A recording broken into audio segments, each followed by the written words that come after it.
রাতের অন্ধকারে বিজেপি নেতার বাড়ি ও সংলগ্ন তাঁত কারখানায় পেট্রোল ঢেলে আগুন লাগিয়ে দেওয়ার অভিযোগ উঠল তৃণমূল আশ্রিত দুষ্কৃতীদের বিরুদ্ধে। চাঞ্চল্যকর এই ঘটনাটি ঘটেছে শান্তিপুর থানার অন্তর্গত বেলঘড়িয়া ২ নম্বর গ্রাম পঞ্চায়েতের গভারচর এলাকায়।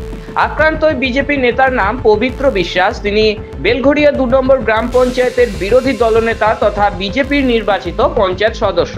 স্থানীয় সূত্রে খবর, মঙ্গলবার গভীর রাতে যখন পরিবারের সদস্যরা ঘুমে আচ্ছন্ন ছিলেন, ঠিক সেই সময় একদল দুষ্কৃতী তার বাড়িতে চড়াও হয়। অভিযোগ, বাড়ির একাংশ তাঁত কারখানায় পেট্রোল ঢেলে আগুন ধরিয়ে দিয়ে পালিয়ে যায় তারা।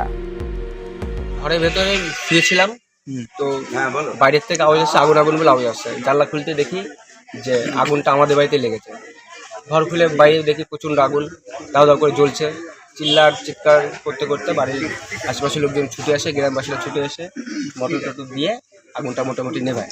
পরে সিসিটিভি ফুটেজ দেখে বুঝতে পারি যে 5টা 48 নাগাদ হট করে ধপ করে আগুনটা ধরে ওঠে।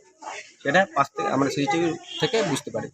তো তখনই যখন আগুনটা ধরানো হয়, তখন পাশ থেকে কিছু মহিলারা ওরা রীতিমতো পেট্রোল গন্ধ পাচ্ছিল এবং ওরা চিল্লি বলছিল, পেট্রোল এখানে এত পেট্রোল গন্ধ কেন?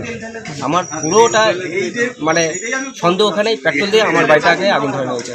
এখানে আমার কাজবাজ ছিল, আস্তে ছিল, আমার ছিল, সব পুরো শেষ। আমার 2টো গাড়ি ছিল, এখানে 2টো গাড়ি পুরো শেষ। মুহূর্তের মধ্যে আগুনের লেলিহান শিখা গ্রাস করে ফেলে তাঁত কারখানাটি। আগুন লাগার কারণে প্রতিবেশীরা চিৎকার চেঁচামেচি করলে পবিত্রবাবুর পরিবারের সদস্যদের ঘুম ভেঙে যায়। তারা দ্রুত বাইরে বেরিয়ে আসেন। অল্পের জন্য পরিবারের সকলে প্রাণের রক্ষা পেলেও অগ্নিকাণ্ডে দাউ দাউ করে জ্বলে যায় পবিত্রবাবুর রুজিরুটির সংস্থান ওই তাঁত কারখানাটি। আগুনে ভস্মীভূত হয়েছে কারখানা, 2টো মোটরসাইকেলও পুড়ে গেছে।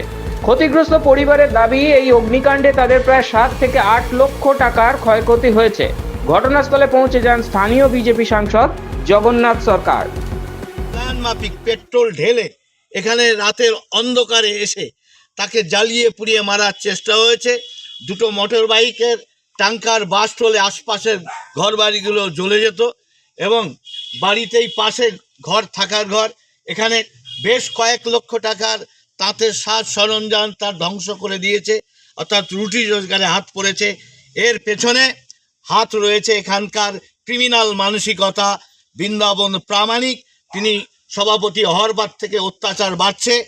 আমরাও এর শেষ দেখে ছাড়ব, কারণ জনমানব শূন্য হয়ে গেছে তৃণমূল কংগ্রেস, তাই এখানে অশান্তি করার চেষ্টা করছে এবং এর বিরুদ্ধে তদন্ত হওয়া উচিত।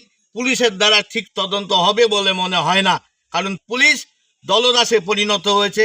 তারা তৃণমূলের কথার বাইরে চলতে পারে না।